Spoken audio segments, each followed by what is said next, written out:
हा येत आहे हो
छत्री नीट धरणार भाऊ.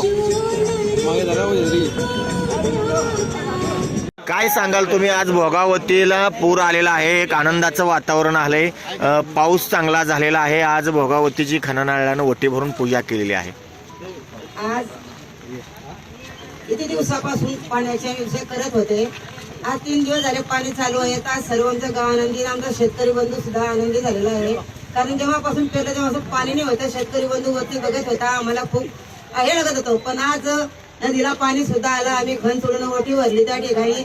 हजर आमचे लोकनियुक्त नगर अध्यक्ष सुनील भाऊ काळे, आमच्या गायकवाड मॅडम, आमचे भाऊ, सर्व माझे नगर सेवक आणि सरे तुम्ही पत्रकार बंधू एवढ्या पाण्यामध्ये सर्व हजर राहिले, त्याबद्दल मी सगळ्यांचे आभार मानते. आणि देवाला मी एकच विनंती करते की आमच्या गावाला सुख समृद्धी दे आणि नदीला 12ही महिने पाणी राहू दे, हे विनंती करते. भोगावती नदीचं खोलीकरण केलं, रुंदीकरण केलं. जर हे खोलीकरण आणि रुंदीकरण झालं नसतं तर हे पाणी आज घरात शिरलं असतं.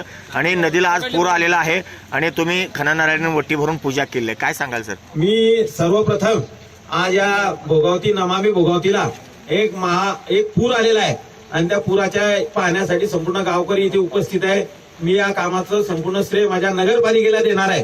तरी नगरपालिकेने एक धाडसी पाऊल उचललं आणि ही भोगावती नदी जी आहे ती अत्यंत खोलीकरण आणि रुंदीकरण केलं. त्यामुळे आता ही नदी एकदम अत्यंत विशाल स्वरूपाची इथे वाहते आहे. आजच्या या साडी सोडी इथे आम्ही या भोगावती नदीला इथे अर्पण इथे केलेली आहे. आमचे सहकारी उपनगर अध्यक्ष सौ अरुणाताई इंगळे इथे उपस्थित आहे. आमच्या बांधकाम सभापती श्रद्धाताई गायकवाड इथे उपस्थित आहे. आमचे नगरसेवक गटनेते कृष्णाभाऊ माळी इथे उपस्थित आहे. कामगार नेते आदरणीय मिलिंदजी मेढे उपस्थित आहे. विरोधी पक्षनेते नगरसेवक नानाभाऊ चौधरी इथे उपस्थित आहे. त्यानंतर संजूभाऊ जैन ज्यांनी या अशफाक शहा, इरफानभाई सय्यद यांनी नदीसाठी खोलीकरणासाठी ज्यांनी अथक मेहनत घेतली, थांबले.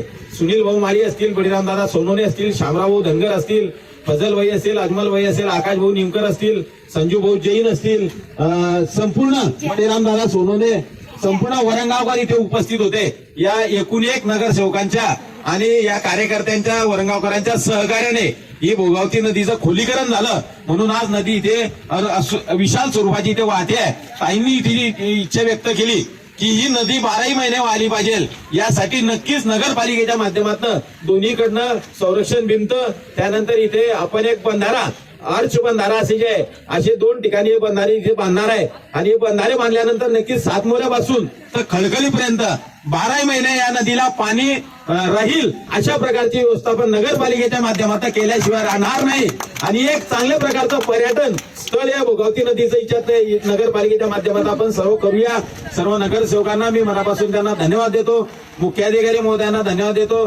त्यानंतर आरोग्य विभागाचे दीपक काळे असतील, रशीद सर असतील, या सर्वांनी जी मेहनत घेतली ती अत्यंत वाखाणण्याजोगी आहे. आणि नक्कीच वरंगावकरांना उदंड निरोगी आयुष्य मिळू दे. आणि असंच आनंदाचं वातावरण, ताईंनी सांगितलं की असंच आनंदाचं वातावरण आमच्या वरंगाव शहरावर शेतकरी बांधव असतील, संपूर्ण 60,000 जनतेला सुखी समृद्ध भरभराटीचं जावं एवढी प्रभूचरणी प्रार्थना करतो.